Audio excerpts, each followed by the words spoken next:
All right. So I'm very careful, watching the shadows pull together.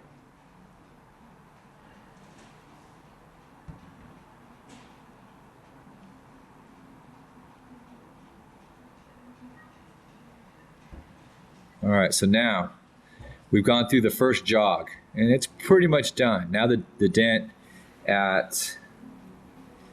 so from here to here, it's a little textury, but you'll see there's not really much in the way of shadows.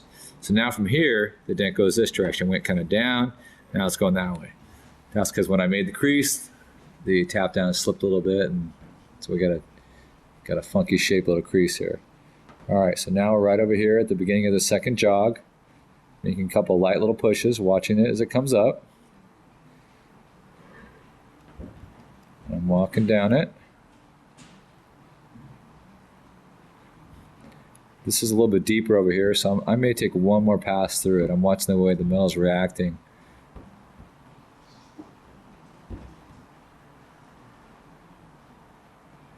Now we're all the way back down out to the mouth again. And now I'm going to start working my way back to the left.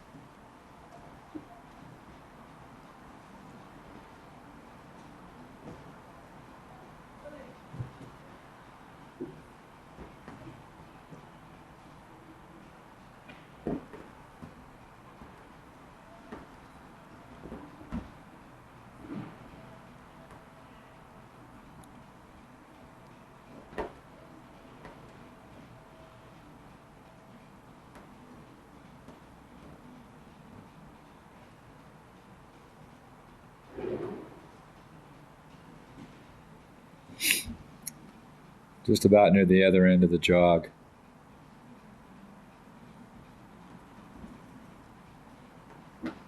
How's that looking in the camera? Looks good. It's a little heavy textured. I could either go through and tap that down just a little bit or block sand it. Either way, it's so minor that either tapping it down or blocking it's going to probably make for a pretty good product. What we'll do is I'll block sand this since we haven't sanded anything yet. And the reason being, like I said, we had a lot of stretch. You guys could see in the camera, that was probably 1/8 inch deep. We had a lot of stretch in a very deep, narrow canyon. And it kind of did its own little jog thing out to this end. So the idea is we had to walk down that road, but take all this extra material in a very narrow area and push it back flush. Well, where's all this extra metal going to go? It doesn't just go away. If we push all this up flush, guess what? It all goes high. So we're not going to do that. We're going to use a sharp tool, push the center only, and leave the texture in there, the micro highs and micro lows. And that's where all this extra metal goes. So that's how we hide it. So we're right here to here. I'm going to take the wet sand block with a little water. Now, let's assume you folks don't have any wet sand experience. Wet sanding with a block just cuts the top of what you're sanding. So when you block, it just cuts up here. The block's not flexible, so it's not going to get down and cut any lows. The idea is if you got something that's a little bit on the high side or has a heavy texture, blocking is a good idea. If you have a dent that it's still low and it's kind of ugly looking, or you just want to help navigate and clean it up because it's got highs and lows, and you want to sand all this, the highs and the lows, use paper. So our little phrase right here is block to walk and paper for later. So we got more work, we're going to be papering. If we're going to block it and try to walk because we think it's going to be done, we're going to go block. That's why I'm going to block this, because this is really close. So here we are. This is a 1500 grit Meguiar's wet sand block. Cutting with just water.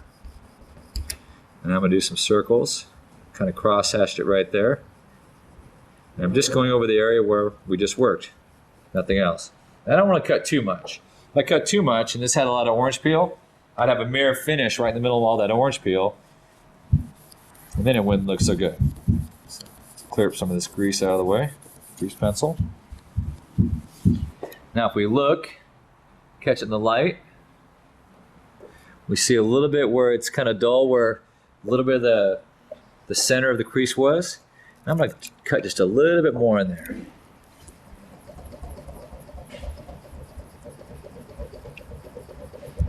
All right. There we go. So in the light, looks a little dull. That right there. We're going to add a little bit of our handy dandy 3M Perfected Rubbing Compound. That's what I recommend. And no, we're not affiliated with 3M. It just happens to be a great product. If you like Meguiar's or something else, have at it. All right. Back to our Matco hand buffer.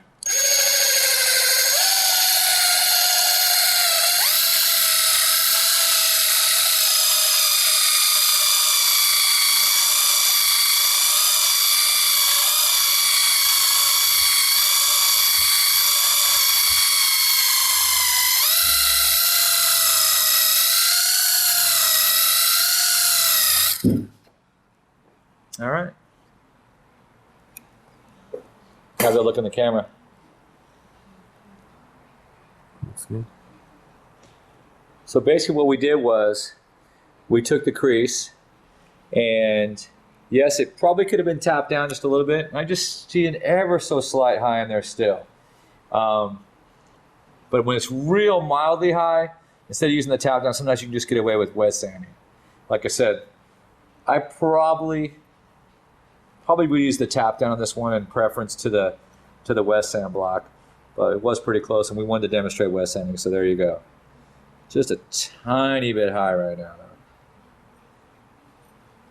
Okay, so let's recap. We've done soft dents. We've done intermediate dents with the golf ball. We've done sharp dents with the tap down, and now we've done 2 creases. We'd like to see our students do half a dozen to a dozen creases. The same length, no body lines, no braces right now, just open panel creases. When you've done about a half dozen, let's say 6, 7 of them, and you get them out to about 90% where most of it can't be seen, then you're ready to progress to the next step. And the next step is going to be working on dents under braces on your hood. So when you're ready for that, come on back to the video.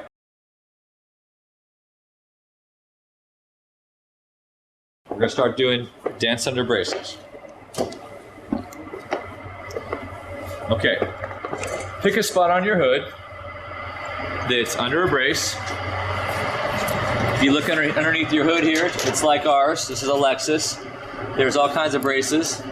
I'm actually going to use this little axis right here, and I'm going to make a dent under this brace. And what I'll do is I'll probably get myself a little hand tool, and we'll go into town and push that up. So, all right, so here's my dent. Let's see what we got as far as hand tools here on our wonderful cart. Here's the little wire hand tool. Okay. Okay, I'm going to make about a 3/4 inch dent. Nothing big. All right, so our dent right now is in that circle. Cameraman Tim, are you picking that up on the camera? Yeah, we got it. All right. I'm going to go grab ourselves a little hand tool. And now, since I'm assuming the YouTube video viewer, the PDR student, has done a handful of dents, just like we did with our intermediate, let's go ahead and add a little bit of tape to our tool here. This is a soft dent. So from a technical standpoint, you want to mimic the dent with your tool tips. So soft dent, soft tool. This is a little hand tool. It's actually sharp, so I'm going to add tape to it. Or I could put a cap on it too, either way. But since the hole's not that big, I'm not going to put a big fatty cap on it. All right, so here's our hand tool. Look underneath the hood as we're going through the actual brace. All right, and I can see now on top, if we come back to the top, in the light, do you see that dragging through the light there, cameraman Tim? Yep. All right, so notice let's go back underneath real quick. I'm using 2 hands. I got my right hand on the tool here. My left hand is help guiding it. The more control, the better, all right? When you're working on a panel where you can use 2 hands and you could adequately get really close to the dent, that's an advantage. Closest way to the dent typically is the best way to the dent, especially without obstruction. Okay, back up to the top. So soft dent, we got a little bit of tape. I'm dragging it out. I can already see myself in the perimeter. When I push up, the dent starts to get smaller. So I'm going to go ahead and start putting some hits in here. Middle third, just like we did on our soft dents. This is a soft dent right here. Just lots of light little hits. Once I determine that where I'm actually removing some of the shadow and filling it with white, I'm like a copy machine. Like I said, I'm just going to replicate that pressure and push out new parts of the shadow, filling it with white, which is the white light. And I'm really looking for my tool tip to come up, not just the general area. I want to see my actual tip come up, not so much that it's sharp or anything, but I want to know precisely where I'm at. And I'm seeing that off the edge of the light there. I'm seeing a new little sharp little triangular, or a little tiny point. When I push up, I see it. For example, when I push up, I can see myself right there. Or if I move it, I'm right there. Or I'm over here, right there. The idea is when you can maneuver your tool with good dexterity and control, and also manipulate the pressure in good fashion, you got PDR down, my man. All right. So here we are. Put a lot of hits in this. What's it look like in the camera right now? Is it a shadow or is it just like a wave? Probably just a wave, I imagine. It looks like a wave. All right, so this right here is probably 75, 80, 85% done. Like I said, it's got the light's doing a little bit of a wave to it. So the light would go back and down to get the last little bit. So I don't know if the camera will pick up this minute detail, but I'm going to push the light way back and down. We'll see if we can get a shadow out of it. A little bit of a shadow. Tiny bit. It's mostly just waves, folks. But as he's in there, I'll go and push a little bit more of the wave out.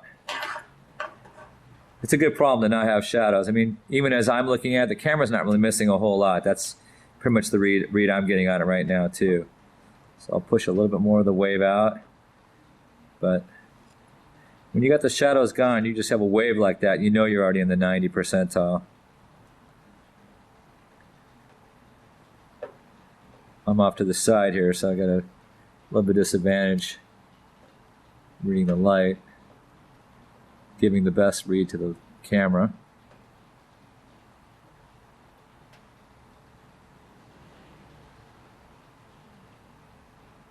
It's looking really good, though. All right. There's no reason to push him much more than that. Okay, so there we go. We actually worked a dent through an opening in the middle of the brace. Okay, a soft dent using a hand tool. Now what we're going to do is I'm going to put the light back in position, and I've got a 6-inch whale tail, which hopefully you've got a whale tail or paddle tool too. If not, you're going to need one of these because these things are gold and they're required when you're doing hail damage. And I'm going to find a brace section under this. We're going to make a dent. We're going to take it out with the whale tail. Before we start using the whale tail, let's discuss what a whale tail is and what it does. This is a paddle tool, whale tail. You're going to push the tool out with the corners of this tool. The dents come out using the corners. So when you feed the tool in, it's usually going to be in a tight, narrow area. And the corners, when you feed them in, you can try to drag a little bit, but normally it's going to be obstructed. And you're just going to be twisting to find yourself. So once again, like I said, these things are they're irreplaceable when it comes to doing PDR for hail damage and cross braces.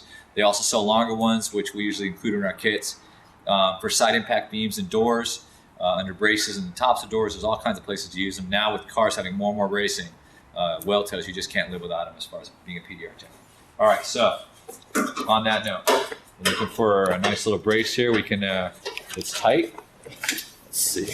Camera can follow me around. Let's see. We got these braces are kind of opened up. We've done a lot of pushing. Maybe over on this side, let's see what we got.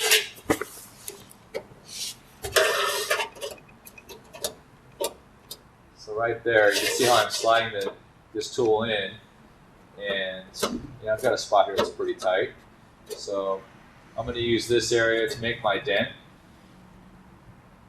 Let's see here. All right.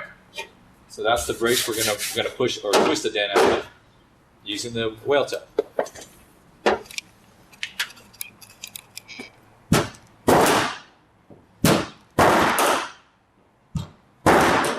All right. Pretty tough metal. Good old Lexus. All right, so cameraman Tim, do you see the dent in the light? You got it. All right.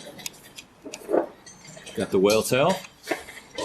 Now, when I use this tool, excuse me, I can use either one of the corners that is more comfortable for myself on the approach. So I could use the right side, left side, doesn't really matter. We generally don't use the middle, and we don't usually push this way. It's typically slide it into the brace and either use one of the corners to twist it out. Now, knowing that, this is an untaped, uncapped tool. It's sharp. So when you're using a whale tail, you don't have the luxury of, if it's a big soft dent like hail, to sit there and soft tool it out. So you'd be very careful you don't create heavy texture with a whale tail. That's one of the downsides. All right, so I'm in here right now. I can't really drag too easily, so I'm just twisting to find myself. And I find myself right at the left side of the dent, and we're working my way in. And right now I'm twisting and pushing in the middle of the dent. And Tim, if you go underneath the hood real quick, I want to show the viewers how I'm using two hands. So I got my one hand on the tool here, my other hand's holding the shaft, and I'm even resting against this brace too. This really makes for a stable operation here right now. Just to go one-handed, that's just lazy. You got two hands, you can reach the area, use two hands. All right, back to the top. So, let me know when you're back in the light. Can you see it you're using the cross light, huh? Yeah, using cross light. All right. So, right now I'm gonna start twisting some of this out.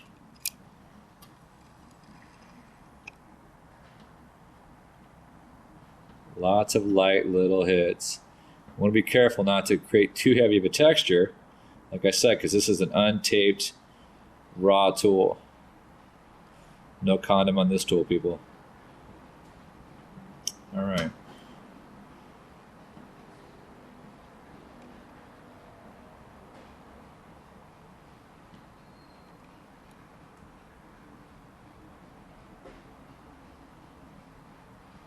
Now I can't speak for the cross-check light, but in my light, I'm down to a wave now. Now, like I mentioned earlier about cross-checking when you're doing hail, and this is a good idea of what a nickel-size hail dent would probably look like, or a dime size. Cross-checking it's a requirement. You just wouldn't want to go sell something without cross-checking your work. All right. I'm moving my head down. I actually have another reed. Instead of moving the light down, I have a picture frame on the wall. So I'm going to go ahead and use that. By my calculation, I probably have at least 30 or 40 hits in this. But I'm just being careful. I would rather not make any highs. It's not really required. It's a soft dent. It's not a crease.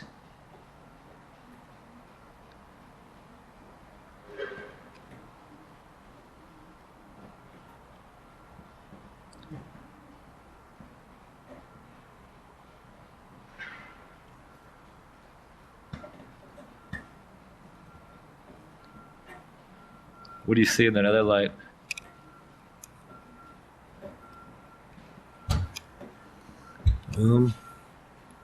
It's looking pretty good. In this light, I'm gonna say mid-90s percentile. Looks really nice. Let me swing my head around where the camera's at. Take a look at the light over there. It's pretty good.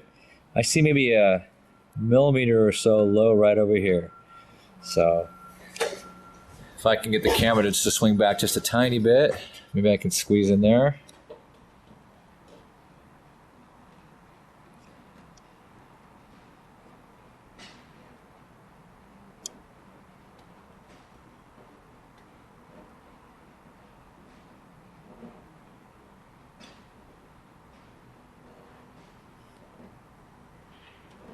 Nice. Just got that. All right. Okay, so that was a whale tail. All right. Once again, you're going to want to do probably, let's say, 10 of these, give or take. All right. These are good practice for hail damage. Anywhere from, like I said, about a dime, nickel, even quarter size. Good idea to mix them up. But make sure that they're underneath your braces. You know, either near an edge or centered up. And some braces, they're not flat. The brace might have a contour. It comes like this and it comes out. So if you have a dent near the edge, the whale tail might be an optimal tool, but then when the dent's in the center of the brace, this might be too wide.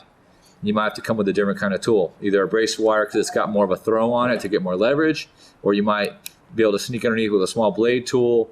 You may want to make a hole in the brace and go in with like a hand tool, or a blade, who knows, whatever makes sense. But ultimately, it's whatever's going to get you there and get you the best repair. So, all right, so we've done our hand tool through a brace, we've done our whale tail, excuse me. Now I'm going to try to find a spot we can do a brace wire. Let's have a look, see what we got going on here.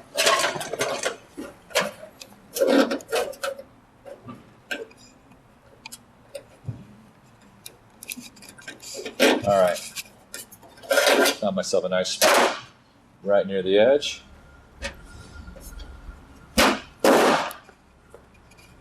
All right, camera 10, let's have you switch back over to this side. I made a soft dent right near the edge of the panel here. And once again, typical little hail dent. You know, right? Hail falls everywhere. I mean, there's no way around it. So, what I've done is I got our brace wire tool. It's a wire. We're going in braces, and there's a little hole here. And I'm going to take the wire through the hole and come back at this dent. So, here's the hole going through.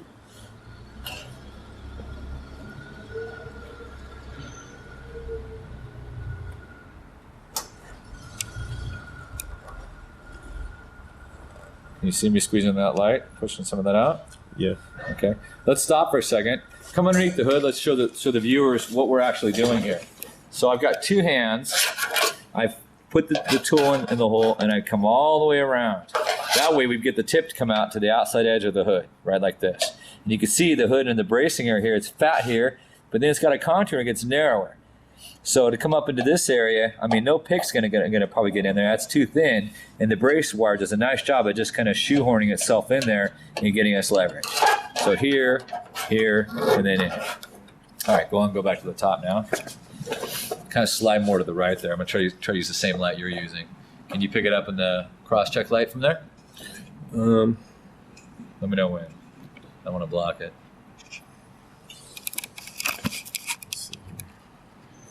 Yeah, I got it. All right. So here we are.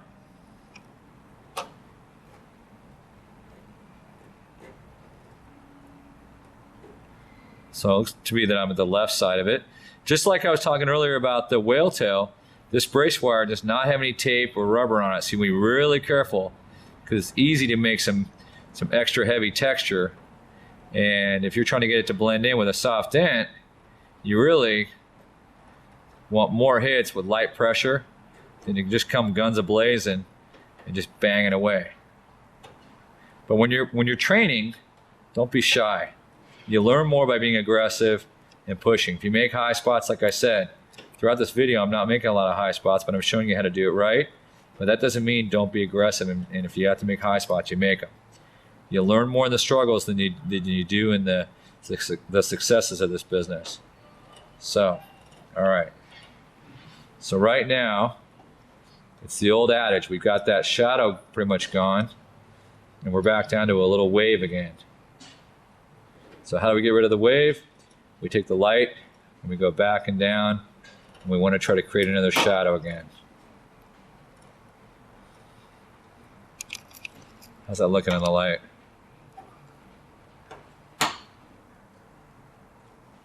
Looks like a little low to the left. Left side.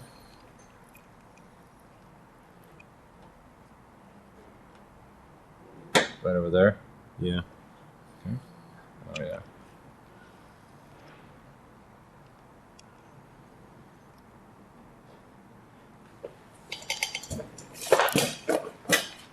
So light's gonna go down. Going downtown. Not too much. Probably lower it down about 4 inches or so. You can go in and out of it adequately. That looks pretty clean. Little wave, huh? If you look at when the camera's going in and out of there, folks, just a tiny little wave. I'm going to try to lower the light down just a little more so we can actually create a shadow out of this.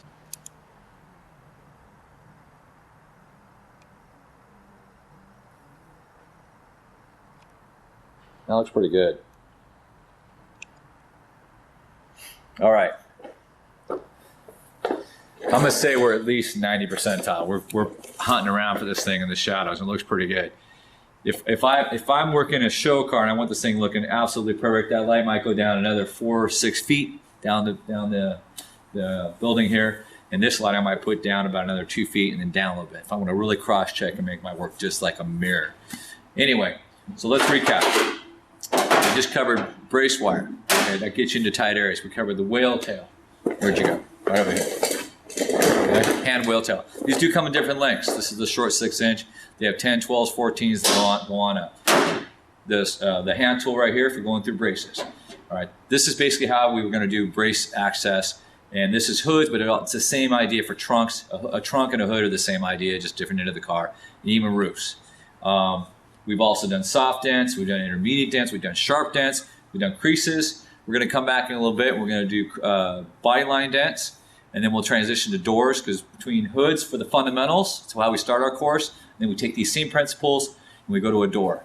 And ultimately, between a door and a hood, unless you're going to be a hail tech, you'd rather be a door pro than any other panel, because that's where most of the dents happen. That's why they call them door dings. And you know, the popular term is not fender ding, it's door ding. So anyway, so hopefully you've caught up with us and you're here. If not, keep practicing all these skills until you've got them down, and then go to the next part of the video where we're going to start working on bylines and then doors.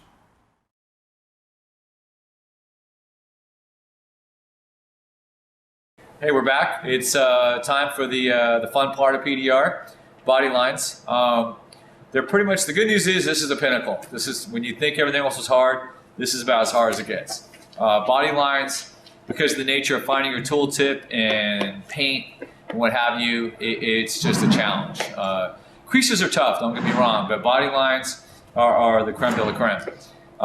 When we do body lines, if they're unobstructed, there's no bracing, consider yourself lucky. Right now we've got a hood with a body line. We've got a nice little dent going through it. We'll show you here in a second.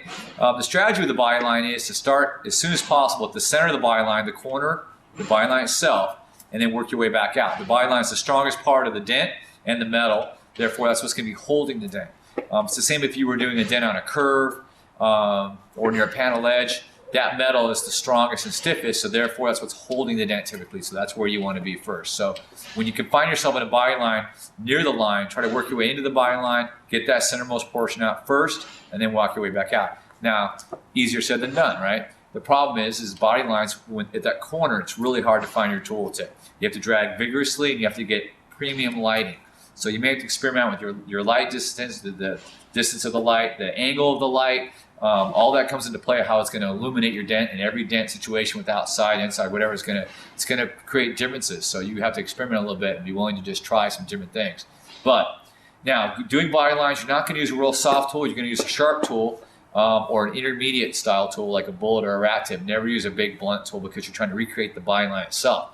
Therefore, a big bulbous round tool is not going to fit into a body line. It's just going to crown up everything. So intermediate tool like a rat tip or a bullet style tool is fine. Otherwise, a blade knife tool is good too. Usually a couple layers of tape wouldn't be a bad idea either. But if it's a real deep dent on a real sharp line, maybe some heat, and go back to that knife tip. Anyway, okay. So my fine cameraman's going to come in and zoom here on the body line dent now. Right now, this dent, I'm going to guess it's about from here to about here-ish or so.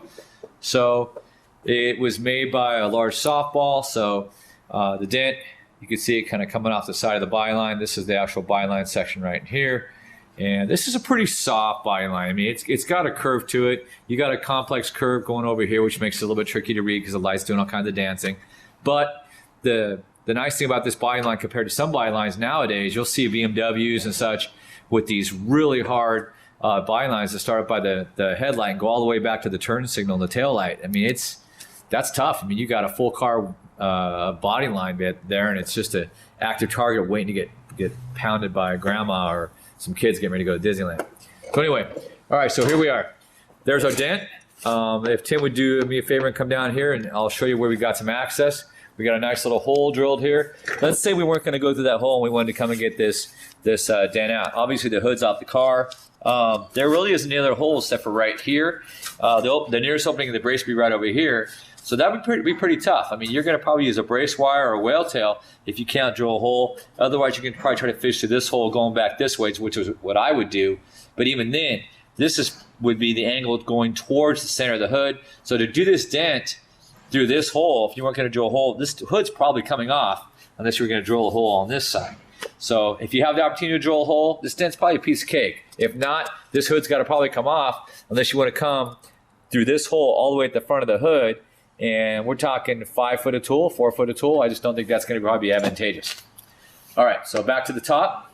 I got my blade tool right here. Going to feed it through the hole. Cameraman Tim's going to let me know when he's got the dent lined up in the light. And then I'm going to do what we normally do. We're going to drag.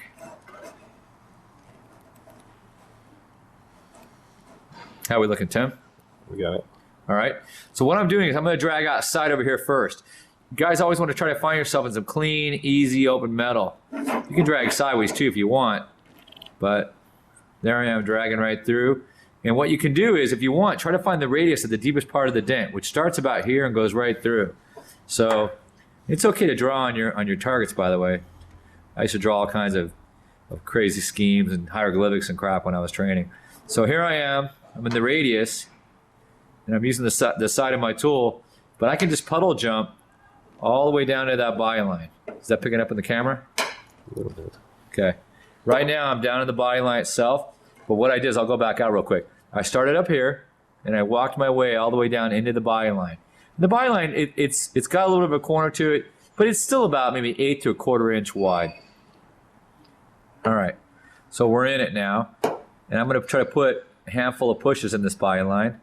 I'm at the very back of it, and I'm walking back this way. If this dent was much deeper, I would probably consider using some heat. And you might be saying, heat, Brian, what the heck are you talking about? Well, what I'm talking about is, with the heat, it's not going to soften up the metal so much, but it's going to soften up the paint. And in these stressed areas where you've got a deep dent through an area where the paint's tightly pulled across the metal, the heat's going to soften up the flex agents in the paint and help that paint from avoiding cracking. And I'll tell you something right now. Paint cracking is not a PDR tech's friend. All right. So right now we've got probably 30% of this dent out. We had a big cutout in the light, about the size of a quarter right here. And this body line had a big S-kick in it. Right now, a lot of this S-kick has been taken out. I haven't worked anything over this side at all. I started out here, I didn't push anything, I just found myself and just kind of just went pinch, pinch, pinch, pinch right down to the body line. If you drag in the body line, that's okay too. I elected not to drag in the body line on this one because my tool has got an angle on it, and it just wasn't really advantageous to drag. So I used the pinch method once I knew where I was at. All right, so here we are. I am dragging just a little bit near the body line, and I'm going to slowly push out more of that. Like I said, that's where the strongest part of the dent is. Taking it nice and slow. There's no rush. Got no hot date right now waiting. Just going to push the metal out. Now I'm back off the body line a little bit, going to the right side of camera view. Just little hits. Once again, I'm looking at the texture on the edge of the light.